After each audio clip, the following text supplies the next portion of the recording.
Good afternoon बच्चों। पूर्व की कक्षाओं में मैंने आपको वुड के घोषणा पत्र के बारे में बताया था, जो कि 1854 में वुड के द्वारा सौंपा गया था।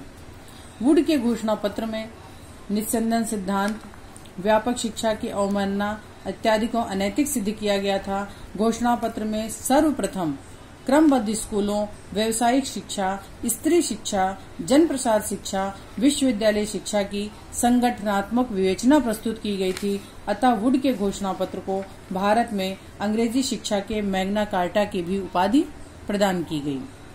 परंतु क्या वुड की जो संस्तुतियां थीं उनको भारत में लागू किया गया? नहीं, क्योंकि वर्ष 1857 में प्रशासनिक शक्ति का हस्तांतरण ईस्ट इंडिया कंपनी से ब्रिटिश महारानी विक्टोरिया के पास हो गया। हम सभी जानते हैं कि 1857 में भारत का प्रथम स्वतंत्रता संग्राम आंदोलन छिड़ गया था और उस समय भारत को शिक्षा से ज्यादा स्वतंत्रता की आवश्यकता थी। हालांकि वुड की घोषणा पत्र की सिफारिशें लागू की गईं, परंतु उन पर ज्यादा जोर सरकार नहीं दे पाई, क्योंकि पूरा भारत उस समय आंदोलन में उबल रहा था। अतः वुड के घोषणा पत्र की सिफारिशें ठीक से लागू नहीं की गईं। अतः भारत के तत्कालीन गवर्नर जनरल लॉर्ड रिपन ने प्रथम भारतीय शिक्षा आयोग का गठन किया। प्रथम भारतीय शिक्षा आयोग, कई बार ये प्रश्न पूछा जाता है। कभी ये हंटर आयोग के नाम से पूछ लिया जाता है और कभी प्रथम भारतीय शिक्षा आयोग के नाम से पूछ लिया जाता है कि इसका गठन कब किया गया। ठीक है, आगे देखते हैं। 3 फरवरी सन 1882 को, 3 फरवरी सन 1882 को विलियम हंटर को प्रथम भारतीय शिक्षा आयोग का अध्यक्ष मनोनीत किया गया। इस आयोग को विलियम हंटर के नाम पर हंटर कमीशन या हंटर आयोग के नाम से भी जाना जाता है। अब आप ये समझ लीजिए कि प्रथम भारतीय शिक्षा आयोग और हंटर आयोग दोनों ही एक ही हैं, इसलिए इनका सन जब पूछा जाएगा तो हम 3 फरवरी सन 1882 ही लिखेंगे। और इसको किसने स्थापित किया था? लॉर्ड रिपन ने। लॉर्ड रिपन वायसराय थे और काफी उदार हृदय के थे, इसलिए इस आयोग में भी आप देखेंगे काफी अच्छी संस्तुतियां प्रदान की गई हैं। तो इस आयोग में कुल 20 सदस्य थे, जिन्हें संपूर्ण शिक्षा की प्रगति एवं सुझाव प्रस्तुत करने थे तथा चार्ल्स वुड के घोषणा पत्र में प्रतिपादित शिक्षा प्रणाली की प्रगति स्तर की समीक्षा भी करनी थी। अभी हम आपको बता चुके, चार्ल्स वुड ने बहुत बढ़िया घोषणा पत्र तैयार किया था। हालांकि उसमें कुछ कमियां भी थी, परंतु उसकी लागू वो कायदे से नहीं हो पाया, उसका क्रियान्वयन ढंग से नहीं हो पाया, और इसी की समीक्षा करने के लिए लॉर्ड रिपन ने हंटर आयोग का गठन किया था। इस आयोग में कुल 8 भारतीय सदस्य भी थे, क्योंकि इसको हमने पहले बता दिया प्रथम भारतीय शिक्षा आयोग, इसमें भारतीयों को भी शामिल किया गया था। अब हम देखते हैं इसका कार्य क्षेत्र क्या था, इसका उद्देश्य क्या था। तो हंटर आयोग का कार्य क्षेत्र एवं उद्देश्य, इसमें पहला बिंदु था प्राथमिक तथा माध्यमिक शिक्षा की समीक्षा करना।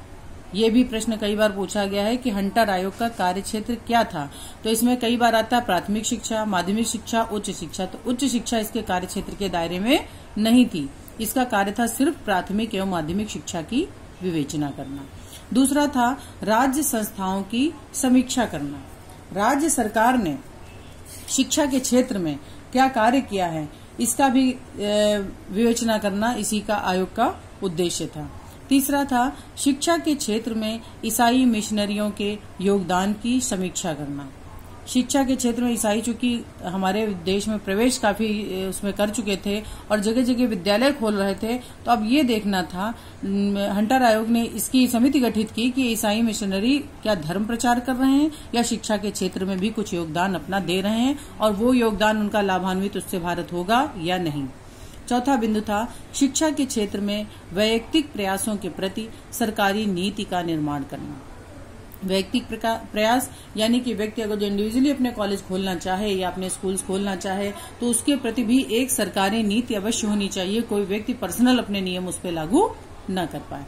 तो ये थे मुख्य बिंदु 4 जो हंटर आयोग के कार्यक्षेत्र के अंतर्गत आते हैं। अब हम देखते हैं हंटर आयोग की सिफारिशें या recommendations and suggestion of Hunter commission. तो इसमें हमने आपसे पहले ही बता दिया कि प्राथमिक और माध्यमिक शिक्षा की विवेचना करना था।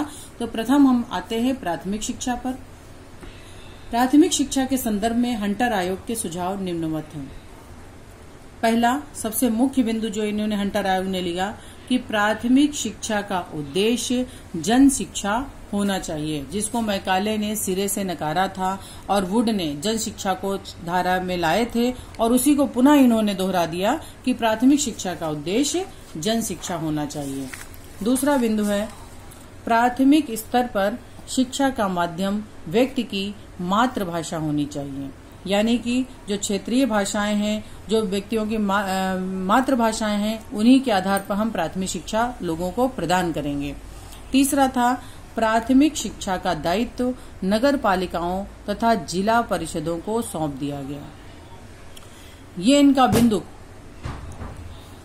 बहुत वैसा था क्योंकि उन्होंने प्राथमिक शिक्षा का दायित्व नगर पालिका एवं शिक्षा परिषदों को सौंप दिया और प्राथमिक शिक्षा का महत्वपूर्ण प्रबंधन स्थानीय निकायों के अधिकार क्षेत्र में आ गया।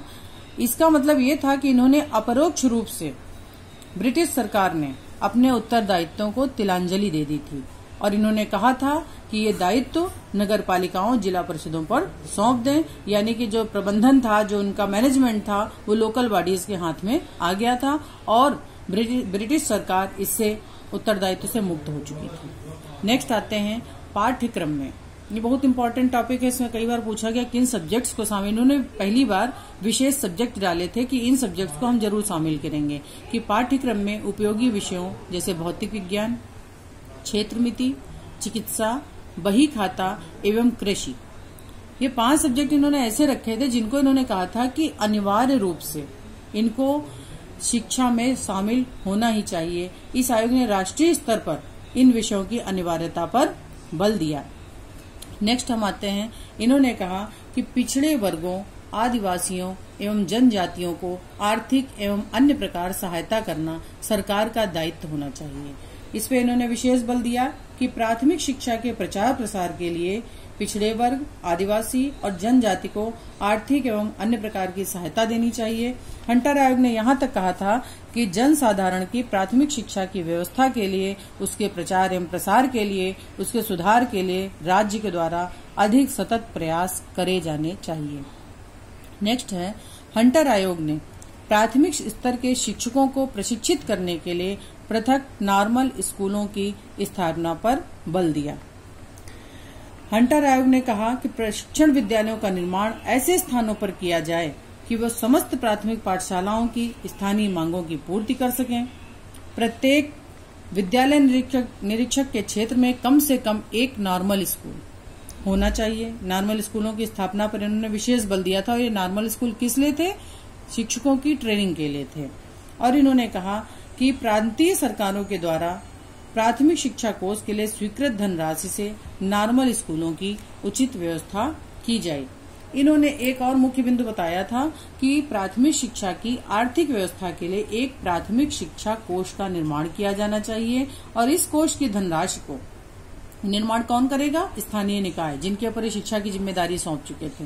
स्थानीय निकाय करेगा प्राथमिक शिक्षा कोष का निर्माण और उस कोष की धनराशि को सिर्फ और सिर्फ प्राथमिक शिक्षा में ही व्यय किया जाएगा और उसी से इन्होंने कहा था नॉर्मल स्कूलों की भी व्यवस्था की जाए। नेक्स्ट हम आते हैं, प्राच्य शिक्षा पद्धति पर आधारित देशी शिक्षा को प्रोत्साहन मिलना चाहिए। देशी शिक्षा किसको कहते थे?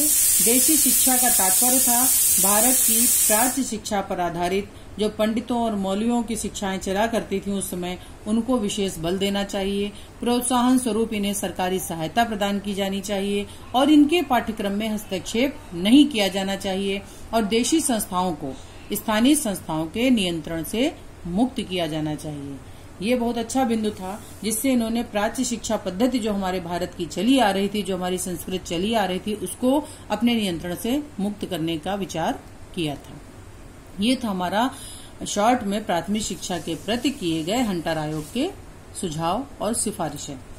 नेक्स्ट हम आते हैं माध्यमिक शिक्षा। माध्यमिक शिक्षा के संदर्भ में आयोग के सुझाव निम्नवत हैं। पहला, इन्होंने जैसे कि प्राथमिक शिक्षा को इन्होंने स्थानीय निकायों को सौंप दिया था, तो इन्होंने कहा कि माध्यमिक शिक्षा को सुयोग्य एवं बुद्धिमान भारतीयों के हाथों में सौंप देनी चाहिए। जो इंटेलिजेंट लोग हैं, जिनके पास पैसा है, जो योग्य हैं, वो माध्यमिक शिक्षा को अपने हाथ में ले लें और शिक्षा की जिम्मेदारी को आगे बढ़ाएं। इस प्रकार से हम देख रहे हैं इसमें भी इन्होंने क्या किया? बुद्धिमान भारतीयों के हाथों में सौंपकर स्वयं को उत्तरदायित्व से मुक्त कर लिया।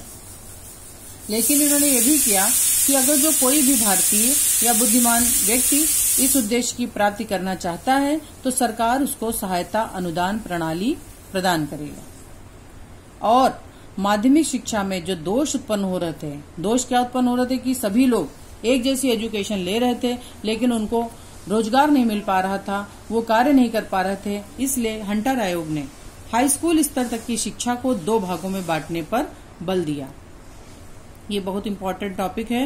हंटर आयोग ने हाई स्कूल स्तर की शिक्षा को 2 भागों में विभाजित कर दिया। कौन से 2 भाग थे? एक तो था ए कोर्स और दूसरा था बी कोर्स। ए कोर्स किसके लिए था? ए कोर्स उन बच्चों के लिए था जो हायर एजुकेशन में जाना चाहते हैं, जो उच्च शिक्षा में रुचि रखते हैं। वो हाई स्कूल से ही वो डिसाइड कर लें कि हमको आगे ऊंची शिक्षा लेनी है या हमको कोई व्यवसाय चुन लेना हाई स्कूल के बाद। जैसे आजकल चल रहे हैं हाई स्कूल के बाद ITI आप कर सकते हो, तो आपका लेवल वहीं से चेंज कर देंगे, वो हाई स्कूल से ही। हाई स्कूल को ही उन्होंने 2 भागों में बांट दिया और उन्होंने कहा ए कोर्स उनको कराना चाहिए जो उच्च शिक्षा में रुचि रखते हैं और बी कोर्स उन बच्चों के लिए था, उन छात्रों के लिए था जो माध्यमिक शिक्षा के बाद ही व्यवसाय चुनना चाहते हैं, जिनके घर में कोई समस्या है या उनको अर्निंग ज्यादा जरूरी है या वो रुचि रख रहे हैं जल्दी जॉब करने की, तो वो बी कोर्स करें और माध्यमिक शिक्षा के बाद व्यवसाय स्टार्ट कर सकते हैं। इस प्रकार हंटर कमीशन ने माध्यमिक शिक्षा को 2 धाराओं में बांट दिया और इस प्रकार बांटने से शिक्षा का व्यवसायीकरण जोर पकड़ने लगा। अब आप देखिए, माध्यमिक शिक्षा में भी हंटर कमीशन ने शिक्षक प्रशिक्षण को बहुत महत्व दिया और उन्होंने कहा अधिक से अधिक शिक्षक प्रशिक्षण कॉलेजों की स्थापना या शिक्षक प्रशिक्षण संस्थाओं की स्थापना होनी चाहिए। उस समय सिर्फ भारत में 2 शिक्षक प्रशिक्षण संस्थान कार्यरत थे। जब हंटर आयोग आया तो सिर्फ और सिर्फ 2 शिक्षक प्रशिक्षण संस्थान थे, एक था लाहौर में और दूसरा मद्रास में। तो इनका यह कहना था कि सिर्फ लाहौर और मद्रास में शिक्षण प्रशिक्षण संस्थाएं खोल देने से हमारे ध्येय की पूर्ति नहीं हो रही है, इसलिए अधिक से अधिक शिक्षक प्रशिक्षण संस्थाओं की स्थापना की जाए।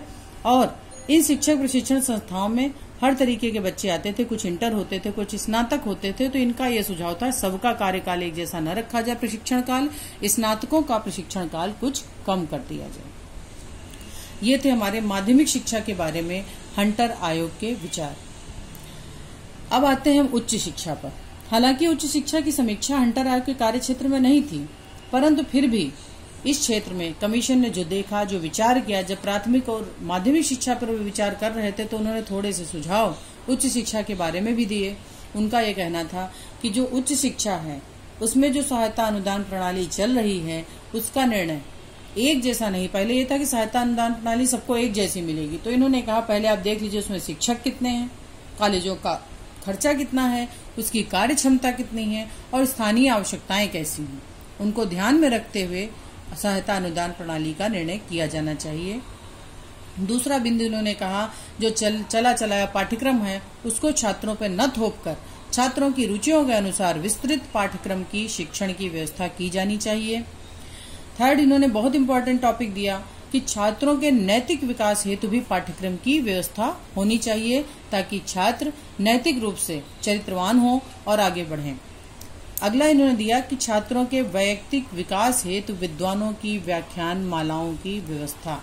छात्रों की वैयक्तिक विकास यानी कि शारीरिक, मानसिक, बौद्धिक विकास के लिए विद्वानों की व्याख्यान मालाएं यानी कि लेक्चर्स स्टार्ट होने चाहिए और वो लेक्चर्स ऐसे होने चाहिए, इतने इंटरेस्टिंग होने चाहिए कि बच्चे ध्यान लगाकर उनको सुनते रहें। व्याख्यान मालाएं यानी कि एक बात खत्म हो दूसरा शुरू हो जाए, दूसरा खत्म हो तीसरा शुरू हो जाए, लेकिन इतना इंटरेस्टिंग हो, इतने अच्छे विद्वान उसमें लेक्चर दें ताकि बच्चे अपना वैयक्तिक विकास कर सकें।